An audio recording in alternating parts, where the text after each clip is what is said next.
Herzlich willkommen im Kinderforscher-Zentrum HELLEUM. Gönnen Sie sich einen Eindruck in die Lernumgebung Helliversum, überall.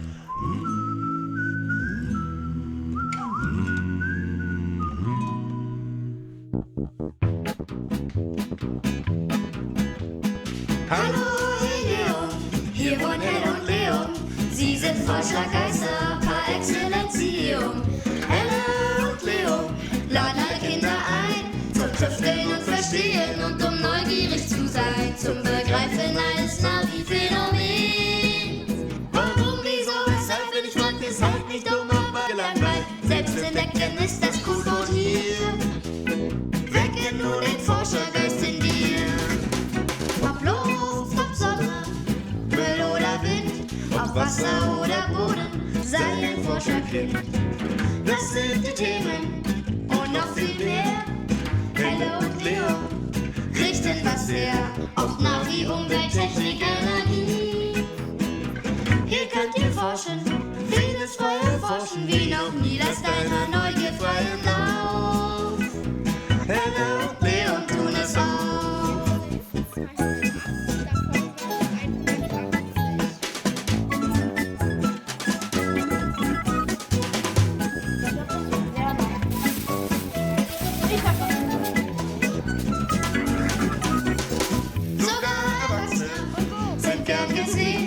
Lehrerin, Erzieher, hier muss keiner gehen. Helle und Leon laden nach die Großen ein zum Experimentieren. Werfen die Bälle hier rein. Auch die Eltern forschen mit und haben Spaß. Hier kann man forschen, vieles frei erforschen, wie nur was Lass deiner Neugier freien Lauf. Helle und Leon tun es auch. Hallo HELLEUM, hier wohnen Helle und Leon. Sie sind Forschergeister par Exzellenzium. Helle und Leon laden alle Kinder ein zum Tüfteln und Verstehen und um neugierig zu sein, zum Begreifen eines Navi-Phänomens. Warum, wieso, weshalb? Ich will's verstehen. Was hast du denn beobachtet? Also, ich habe beobachtet, dass die Kinder so ganz toll geforscht haben. So, jetzt gucken wir nur ganz kurz.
Thema gibt es auch ein Tüfteltheaterstück